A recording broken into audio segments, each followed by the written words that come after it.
Hari ibiraro biba biteye ubwoba bitewe n'uburyo byubatse. Akenshi bene ibyo biraro uhageze agira isereri, kumva adatekanye mu mutwe ndetse rimwe na rimwe akaba yaruka. Muri iyi nkuru bona kure yifashishije ubucukumbuzi butandukanye yaguteguriye ibiraro 20 biteye ubwoba kurusha ibindi ku isi yose. Nge nitwa Ngendemana Daniel, icara wige.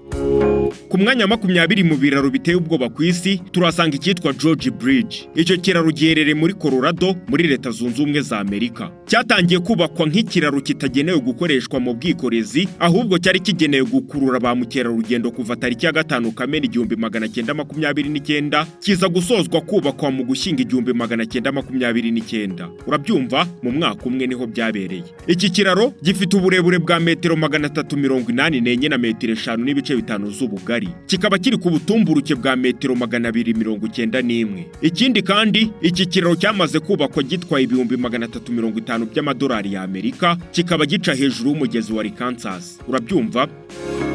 Ku mwanya wa 19 mu biraro biteye ubwoba ku isi turasanga icyitwa Monkey Bridge. Icyo giherereye muri Vietnam. Iki kiraro cyiswe Monkey ugereranyije mu Kinyarwanda ni ikiraro cyitiriwe inkende. Iki kikaba ari ikiraro cyubatswe n'imigano. Binatuma gishyirwa mu biteye ubwoba kuko hari igihe kiba kiriho umugano umwe cyangwa ibiri gusa. Urabyumva? Cyubatswe ahanini n'abatuye igihugu cya Vietnam mu duce two mu cyaro. Kuko cyubakishijwe ibiti by'imigano cyangwa igiti cy'ingazi. Kikaba kireshya na metero 35 z'uburebure. Izina Monkey ryaturutse ku buryo abantu bakoresha mu kwambuka iki kiraro. Kuko ariho usanga bari gutaragurika kugira ngo bacyambuke.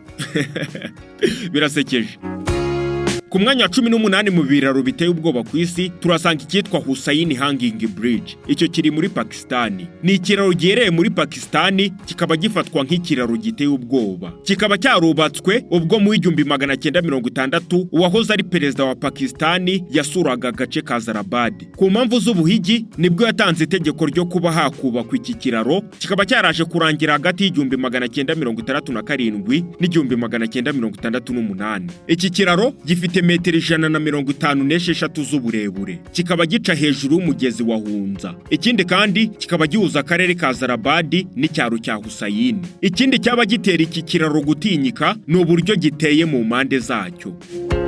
Ku mwanya wa 17 mu biraro biteye ubwoba ku isi turahasanga icyitwa 7 Mile Bridge. Icyo giherereye muri Florida muri Leta Zunze Ubumwe za Amerika. Kikaba cyarubatswe mu gihe cy'imyaka 4 kuva mu mwaka w'1978 kugeza muri Gicurasi 1982. Kikaba cyaruzuye gitwaye agera kuri miliyoni 45 z'amadolari ya Amerika. Urabyumva?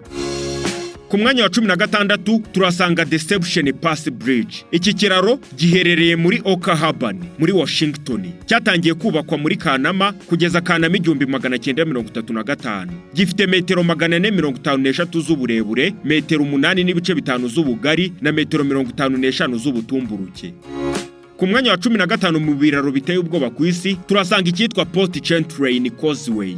Giherereye muri Leta ya Louisiana ho muri Leta Zunze Ubumwe za Amerika. Ni ibiraro bibiri biteganye kandi kikaba ari ikiraro cyubatswe mu gihe kingana n'amezi 18 aho cyatangiye kubakwa kuva tariki ya 23 Gicurasi 1955 kikaza gusozwa tariki ya 30 Kanama 1936. Iki kiraro kandi kingana na kilometero 38.35 z'uburebure na metero 18 z'ubutumburuke.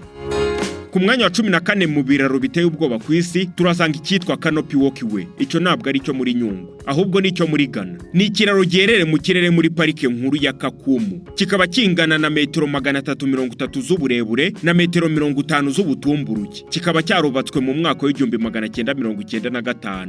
Ikindi kandi ni uko iki kiraro cyubatswe n'itsinda ry'Abanyakanada bari batembereye muri aka gace kiriya parike kugira ngo kizajye gikurura ba mukerarugendo. Ku mwanya wa 13 mu biraro biteye ubwoba turasanga icyitwa Langkawi Sky Bridge. Icyo giherereye muri Malaysia. Iki kiraro cyubatswe mu gihe kingana n'umwaka aho cyatangiye kubakwa muri Kanama 2003 kigasozwa muri Kanama 2004. Kikaba cyaraje gutahwa ku mugaragaro mu mwaka wa 2005 muri Gashyantare. Urabyumva? Kireshya na metero 125 z'uburebure, metero 1.8 z'ubugari na metero 700 z'ubutumburuke. Kandi kikaba cyaruzuye gitwaye agera kuri miliyoni 1.200 z'amadolari ya Amerika. Kikaba gifite ubushobozi bwo kunyuraho abantu 250. Urabyumva?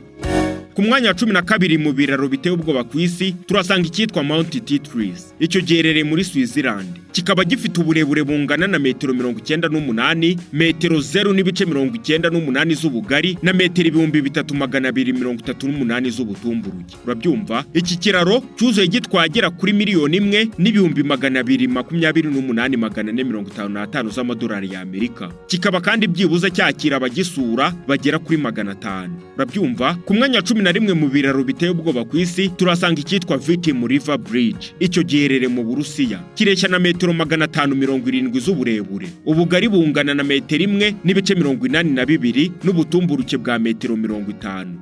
Ku mwanya wa 10 mu biraro biteye ubwoba turasanga icyitwa Pointe d'Ujuela. Iki kiraro kikaba cyubatswe mu gace bacukuramo amabuye y'agaciro. Iki kiraro cyaje kuvugururwa na ba mukerarugendo mu 1991. Iki kiraro kandi gifite metero 304.8 z'uburebure, metero 1 y'ubugari na metero 99.67 z'ubutumburuke. Ku mwanya wa 9 mu biraro biteye ubwoba turasanga icyitwa Quepos Bridge. Icyo giherereye muri Costa Rica. Icyo nakubwira ni uko iki kiraro bakunze kucyita ikiraro cy'urupfu. Kikaba giherereye ku muhanda uva mu gace ka Jaco ugana Quepos muri Costa Rica. Kikaba cyarubatswe mu gihe cy'imyaka igera ku 10. Iki kiraro gifite metero 457 z'uburebure na metero 148 z'ubutumburuke. Ababa muri Costa Rica barabizi. Ku mwanya wa 8 mu biraro biteye ubwoba ku isi turasanga icyitwa Sunshine Skyway Bridge. Giherereye mu majyepfo y'umujyi wa St. Petersburg. Urabyumva? Aho ni muri Leta Zunze Ubumwe za Amerika. Cyuzuye tariki ya 7 Gashyantare 1987, gifungurwa tariki ya 20 Mata 1987. Cyuzuye gitwaye agera kuri miliyoni 244 z'amadolari y'Amerika. Ikindi kandi kikaba kireshya na kilometero 6.7 z'uburebure, metero 29 z'ubugari n'ubutumburuke bungana na metero 430. Urabyumva?